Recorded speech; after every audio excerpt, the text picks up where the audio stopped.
Assalamualaikum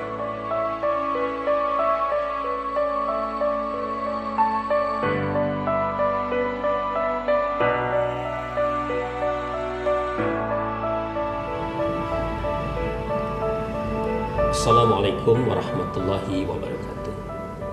Sahabat Embun Hati RBTV yang berbahagia, alhamdulillah kita bertemu lagi pada kesempatan kali ini. Hari ini kita akan berbicara tentang sebuah kebiasaan rutinitas yang selalu kita kerjakan, yaitu bekerja. Sebagai setiap muslim, sebagai setiap mukmin, kita pastilah bekerja. Bekerja adalah sarana bagi kita untuk mencari nafkah. Terlebih ketika di dalam diri kita itu dibebani amanah sebagai seorang suami. Di dalam Islam, suami itu memiliki tanggung jawab untuk memberikan nafkah kepada keluarganya. Di dalam Islam pula ada ungkapan yang sangat menarik. Al-yadi ulya afdalu minal yadi sufla. Tangan di atas lebih baik daripada tangan yang di bawah. Namun hari ini kita bisa melihat di tengah masyarakat kita realitas yang kadang berseberangan dengan hal ini. Si suami tidak menjalankan peranannya dengan baik, sementara yang mencari nafkah justru adalah istrinya. Nah, hal ini sebenarnya bertentangan dengan semangat yang sebenarnya diajarkan di dalam agama kita. Bagaimana kemudian Islam ini mengajarkan atau menuntun kita dalam bekerja ini? Sahabat Embun Hati RBTV, ada sebuah kisah menarik tentang seorang sahabat Rasulullah yang bernama Sa'ad bin Mu'az al-Ansari. Suatu hari Rasulullah bertemu dengan Sa'ad, dan betapa terkesiapnya Rasulullah karena tangan Sa'ad ini hitam, kasar. Lalu bertanyalah Rasulullah kepada Sa'ad bin Mu'az al-Ansari, "Ya Sa'ad, ada apa dengan tanganmu? Kenapa begini keadaannya?" Maka Sa'ad pun menjawab, "Ya Rasulullah, setiap hari aku naik ke atas bukit yang tinggi di sana. Kuhancurkan batu cadas yang ada di sana. Kumasukkan dalam karung, kubopong, kubawa ke pasar. Lalu hasilnya kuberikan kepada istri dan anakku yang ada di rumah." Rasulullah mendengar jawaban dari Sa'ad ini, kemudian mengambil tangan Sa'ad, lalu mencium tangan Sa'ad sembari mengatakan, "Ya Sa'ad, tangan inilah yang akan mengantarkanmu ke pintu surga."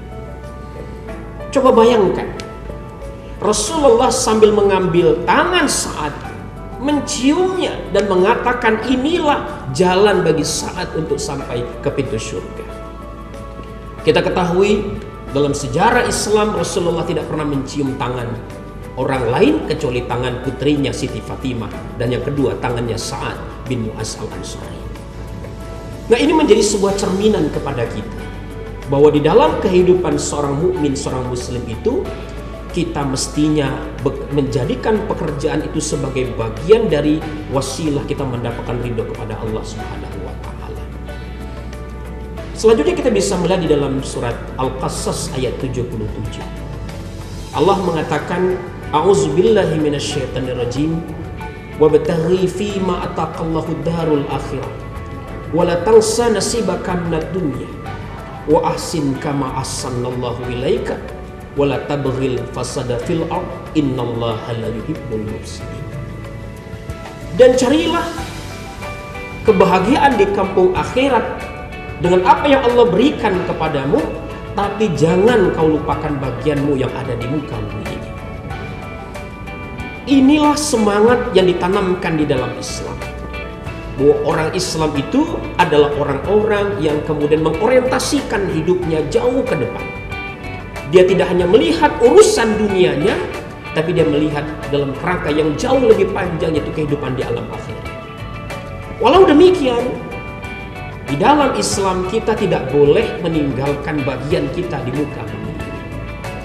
Nah, maka bagian yang ada di muka bumi ini bisa kita rengkuh, bisa kita raih dengan cara bekerja.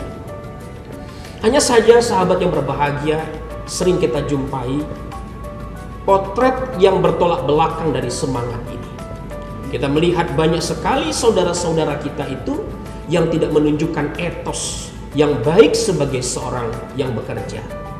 Malas-malasan, tidak berdisiplin, rendah kreativitas, sering bertindak indisipliner dan lain sebagainya. Padahal hal-hal semacam ini bertentangan dengan semangat kerja yang diajarkan oleh Rasulullah. Karena itulah dalam hal ini bekerja itu harus dilatar belakangi oleh niat yang benar. Niat yang benar bagi seorang muslim dalam bekerja itu tidak lain dan tidak bukan adalah ikhlas. Di mana kita menemukan ikhlas ini dalam kehidupan kita? Sebagai seorang mukmin, sebenarnya kita mengatakannya paling tidak 5 kali dalam kehidupan kita. Di dalam sholat 5 waktu, dalam doa iftitah kita mengatakan, Inna sholati wa nusuki wa mahyaya wa mamati lillahi rabbil alamin. Kata lillah ini sebenarnya adalah deklarasi atas komitmen kita menjadikan seluruh totalitas kehidupan kita ini hanya untuk Allah Subhanahu wa ta'ala. Nah, semangat lillah ini tidak hanya dalam konteks ibadah kita, tetapi dalam bekerja pun lillah ini menjadi spirit yang mewarnai kehidupan kita. Nah, ikhlas yang seperti apa yang kemudian bisa membuat kita itu bisa membangun etos kerja yang baik? Yang pertama, lillah itu bisa bermakna karena Allah. Sebagai seorang mukmin, ketika kita bekerja karena Allah, maka segala sesuatunya itu akan terasa ringan, segala sesuatu akan terasa mudah, segala sesuatu akan menjadi penuh makna karena kita mengerjakannya karena Allah. Dan seperti yang saya ungkapkan di awal tadi itu, bahwa bekerja ini adalah perintah dari Allah. Fantashiru fil ard. Kita harus bertebaran di muka bumi ini mencari nafkah. Dan Islam tidak pernah membatasi bahwa yang mulia itu pekerjaan kantoran atau pekerjaan yang bergaji tinggi, yang punya posisi yang mentereng, tidak. Tetapi kemuliaan itu terletak ketika kita sungguh-sungguh dalam bekerja itu sendiri.